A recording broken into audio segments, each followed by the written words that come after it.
We have spoken about so many of the issues under the umbrella of criminal justice reform today. Now we're going to talk about the solutions. In this next 20 minutes, it might get heated. It's my job to kind of moderate. Everybody does not agree. We're going to take on some of the issues you've heard. First off, let's start off with Dr. Ben Carson spoke about officers knowing their communities. Oliver is on the end here. First, I'm going to have you introduce yourselves. Yes. Let me back up first. Janae, go ahead and start. Good afternoon, everyone. I'm Janae Ingram. I'm the National Executive Director for National Action Network, a civil rights organization with President and founder Reverend Al Sharpton. Thank you for having me. I'm James Flowers. I'm a former senior special agent with the South Carolina Law Enforcement Division. I'm also a candidate for sheriff here in Richland County. I'm a father of two, husband, and I'm cold. It's freezing in here. It is. Absolutely. Good afternoon, everyone. My name is Malia Cohen. I'm one of the elected members on the San Francisco Board of Supervisors. It's my first time here to Columbia, South Carolina, beautiful city. Thank you very much for welcoming me. I served for the last 5 years on this body, and I look forward to having a robust discussion about policy and how we can begin to implement some changes. And good afternoon, I'm Oliver Gilbert. I'm the mayor of Miami Gardens, which is in South Florida. It is much colder here than it is there, inside and out. I'm just the mayor of my hometown and the father of an 8-year-old who wants to make a world that's going to be perfect for him. Thank you for having me. And I think the best line of the day was when Ashley Bell said, we need to sift out the wrong and elevate the good. So that's really why we're here. We're going to be able to figure out how we tackle some of these problems. I did go into what Dr. Ben Carson was talking about in terms of knowing your police officers. So I want to ask you, Oliver, do black people want to go into law enforcement? Absolutely. I mean, the black people I know, and maybe I just know different black people. But I'm the mayor of a city that's the largest predominantly black city in the state of Florida, actually south of Atlanta. 110,000 people. We put out a call for law enforcement. We went to hire our residents. And yes, there are a lot of black people, a lot of black young people who want to go into law enforcement. Like a lot of the impediments to going to law enforcement are things like to become certified, you have to have a good credit score. Well, look, I joked with someone yesterday that I'm the mayor of my city, a member of the Florida Bar, but I don't have a good enough credit score to be a police officer in my city. And that's real because I have student loans and I have bills and I struggled. Well, that's a lot of people's testimony. And so we need to really evaluate the actual impediments that actually becoming a police officer, going into law enforcement. Right. Let's talk about the over-policing that Bernie Sanders brought up. James, if you want to handle that one. Well, law enforcement itself is predominantly a white male business. If you look around police departments, local departments, county, state, white males basically make up the vast majority of the force. And what happens is law enforcement leaders, executives, sheriffs, police chiefs tend to over-police black, brown, and poor communities. And what happens is when you have a lot of white males in a predominantly black area, then you will inherently have conflict. And it's mainly because of the lack of understanding for each other that causes some of that conflict. And, you know, people like to say that they police those areas because there's a lot of crime in those areas. But, you know, if you look at it a little bit closer, maybe they're finding a lot of crime because there's a lot of police in that area. And so, you know, you have to look at it both ways, and you'll come to a better conclusion than just over-policing our area. Right. Let's talk about the solution now. We have mentioned Spring Valley High School, and you know I've covered that locally. It's a national news story where, again, the officer assaulted the student, flipped the student over while she was inside of a desk. It's not so much getting into the issues as to who was right, who was wrong. How do we keep this from happening again? Let's talk about the obnoxious behavior that people are now talking about that we need to really figure out. What do we mean when we talk about obnoxious behavior, and what do we do? All right. So first off, here in South Carolina, for those of you that are not from here, we have a law that is called the Disturbing Schools Law. And one of the problems with that law is that it is, I like to call it, specifically ambiguous in its definition. It basically says that obnoxious behavior by a student is criminal. And So the problem with that is the person or people who determines what is obnoxious behavior. A student who cuts class is obnoxious behavior. A student who talks on their phone is obnoxious behavior, and that should be criminal. So when I look at it, and I spoke with the school board specifically, I told them that when they develop their policies or procedures on when to bring a law enforcement officer into the classroom, they should look at it like this. If the action by the student in the classroom is not a crime on the street, then it should not be a crime in the classroom. And so if they look at it like that, use administrators, use teachers for discipline, but criminal action in the classroom should look completely different. And the reason why, too, that's such a big issue is here you have a student at Spring Valley High School, did not break the law. I mean, she did not listen to a police officer, but she didn't break the law. And now that person has a record. And now in this case, it went national, but what about the students in schools where they don't have money to get an attorney, and now their child has a record for not even breaking the law? Let's talk about that, because that's happening. Actually, I agree with you. There's a critical problem. There's a disconnect between our children being raised in an environment where you're taught, if you talk to the police or you have a healthy relationship with the police or any law enforcement, that you're considered a snitch. And I think we need to depart from that cultural way of thinking. Also, we need to be paying attention to the cultural norms that are around us. How do we deal with this in San Francisco? Well, we are doing a lot more in terms of providing services and addressing some of the trauma and realizing that people are what some might consider acting out in class as a result of some other underlying issues. Mm-hmm. And we need to be thoughtful on how we are approaching this and addressing these problems. Answering the question by giving these children or interfacing these children or calling the law enforcement at first blush is not the right answer at all. And when do you decide to call a school resource officer into the class? When would you say that you do that? Because I feel like if a teacher can't have control of his class and you call a resource officer that then wants to put a charge on the student, that's not helping the problem. I think also the approach also includes the type of teachers. We need teachers that are culturally competent, teachers that are rooted in the culture of the students that they're teaching, teachers that are living in the community. It's not just law enforcement that need to live in the community, but teachers, paraprofessionals, nurses, doctors, first responders. I mean, we need to really get back to our core. If you're going to serve, you must know intimately the challenges and the circumstances and the family structure that these people that you're looking to serve are living under. Janae, you want to say something? I was actually going to go back to the earlier point talking about how do we prevent this from happening. And so I think part of it is being engaged in what's happening in your community. And we talked a little bit about that yesterday as we were prepping for this panel. Understanding what laws are being passed. Because if you didn't know that the Disturbing Schools was a law, as a parent of a child, you would have been surprised to then find out that your child is now being arrested for doing something that wasn't necessarily a crime. And so understanding that as a community, we all have responsibility. How do people find out about that? I mean, if you went to Spring Valley High School, how would I as a parent know, you know what, let's look and see what the laws are, what the laws aren't, and what applies to my child? Is that well, I think it's being engaged in the school board, with the school board, and understanding what policies the school board has, understanding what legislation is coming up.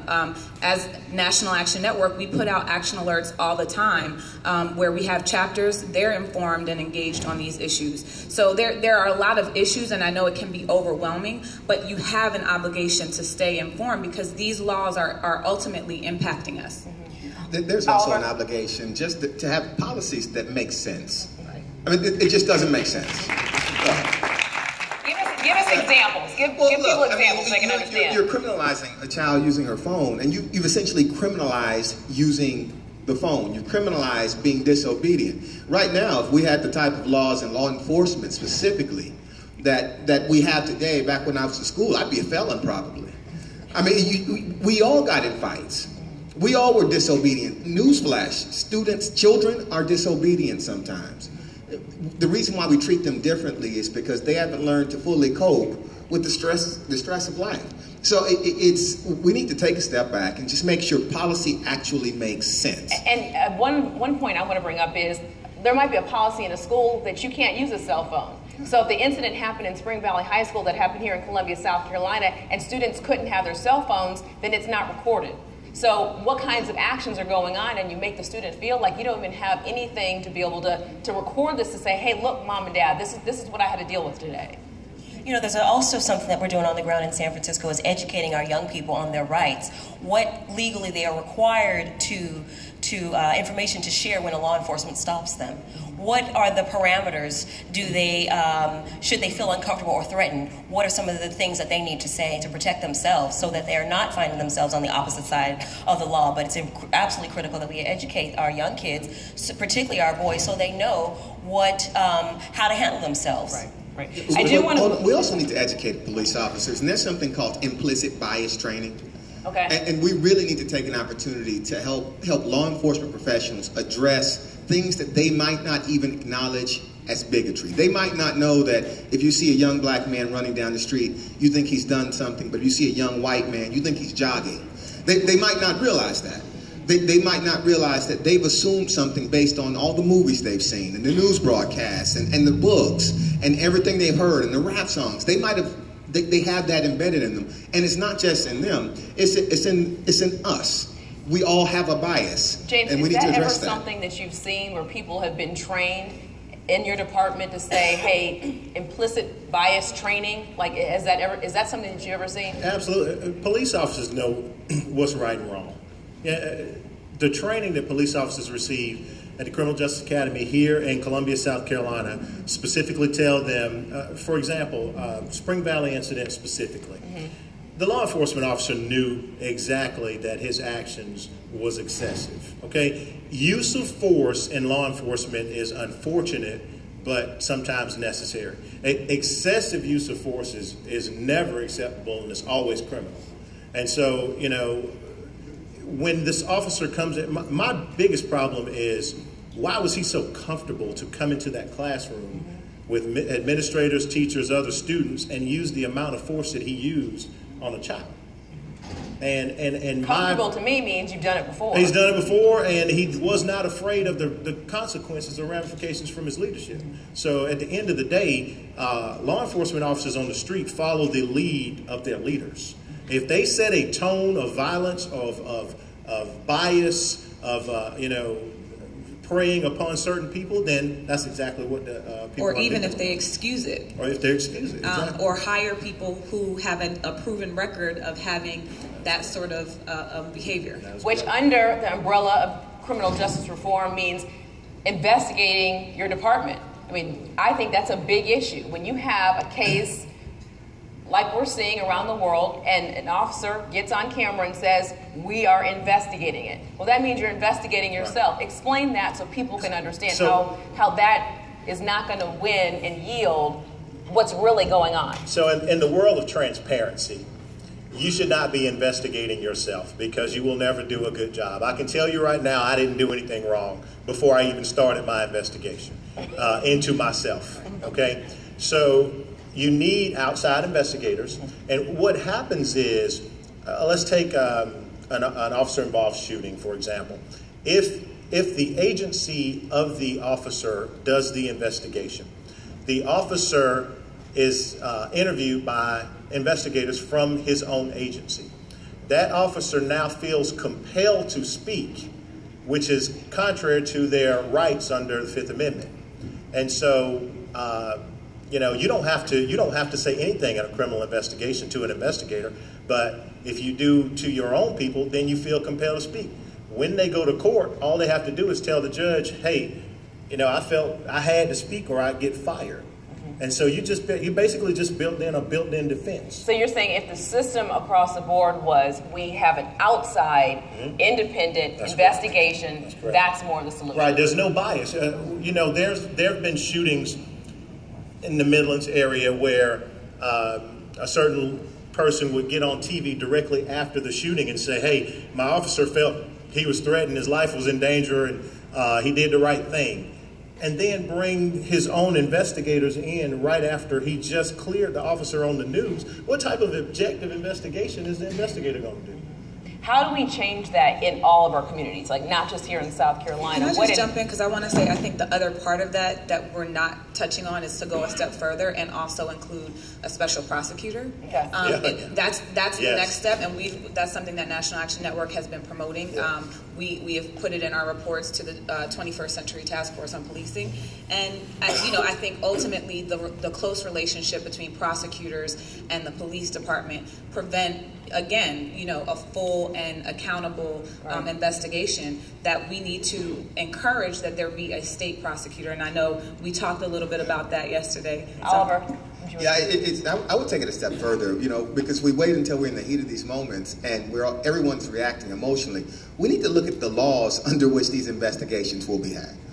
Because really, and I'll give the example in Florida. In Florida, there, like most states, there's a officer's Bill of Rights. Well, an officer is cannot be compelled to give a statement until the investigation is completely finished.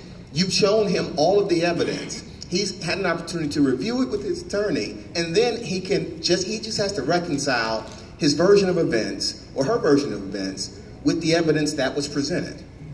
That's the process that's going to take place. So a lot of times we find ourselves reacting emotionally to tragedies, but we don't sit down and intellectually address the policy that will never allow people to be held accountable. If you really want people to be accountable, it's not when after someone's killed. It's before, when we sit down and say, as a citizen, as a community of good, well, forward-thinking people, how do we want these situations addressed? And I'm going to pick up one of Janae's terms, actually vote for people. Actually vote for people. Actually, you ask them a question and vote for them based on what they say they're going to do, not a platitude. Not, everybody should be treated fairly. Well, okay, yeah, that's true. How do we ensure that? That's what we call due process. How do we ensure that? We get to determine that by electing people. Okay, we're running out of time, but I do want to get to sentencing reform. I mean, this is a big issue. You're hearing a lot about this now. Janae, explain so people can understand what it is and your thoughts on how we move forward. So sentencing reform is basically addressing mandatory minimums that exist, and really how we sentence people for crimes. It happens on the state level and the federal level. Right now, there are bills that are being debated in Congress, both in the House and the Senate, that will address some of these sentencing disparities and issues that we see, specifically mandatory minimums. I will say that they're a first step. They're not the whole thing. Many of the legislation that are out there still have mandatory minimums in it, which is an issue that we, ultimately, I think there's a lot of bipartisan support that this is something that needs to be amended.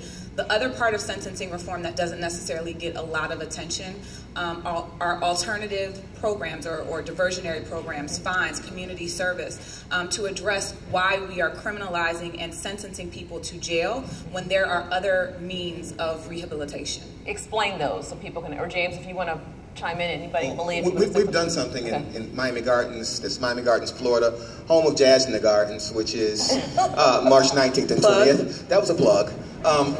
We've done something, and you know what, you'll see municipalities start to take the lead and stuff because the state and the federal government is real slower acting, where we've essentially given officers the ability to write a ticket for possession of marijuana instead of criminalizing it, because just quite frankly, look, there are too many people. I don't know that it's a gateway drug. It is a gateway crime. Once you're on probation, once you're in the system, it's just a problem. So we don't want to be in the business of doing that. We want people to be able to live their life as free as possible, with this caveat: it can't interfere with other people living their lives. That's what we learned when we were in kids and social studies. Just leave them alone. We are almost out of time, and I do want to ask this question. I'm going to ask you individually. The overall question is, what advice do you have for people as we're going into an election for next year, picking a candidate under the umbrella of criminal justice reform? What advice do you have? What kind of questions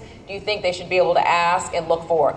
Oliver, if you want to start, talk about if you were a senior citizen out there listening right now, what questions do you need to be thinking about as you pick a candidate?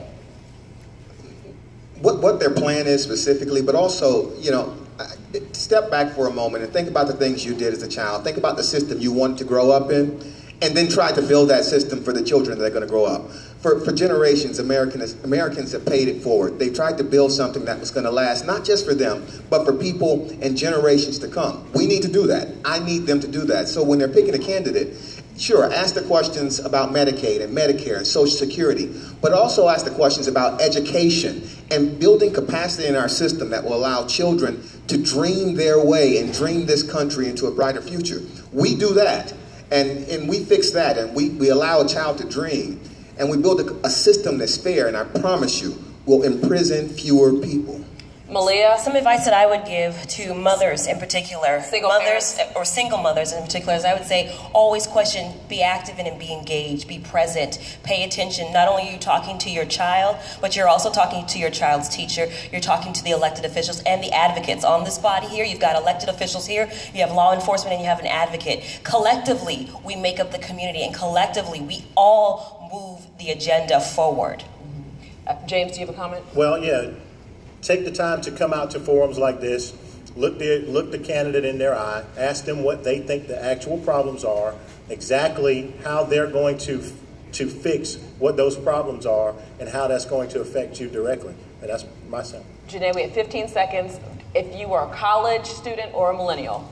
I would say there's some data out that shows that younger people are profiled more. So whether it's racial profiling or transgender profiling, or even Islamophobia, which we know is a real hot button issue right now, I would say to them, if there's an act, a specific act, there's the End Racial Profiling Act. Would the next president, sign that into law if it passed his or her desk? That would be my one tangible thing. I thank you to the panel for being here. Hopefully you guys enjoyed this. Thank you. Let's give it a big round of applause. Thank you.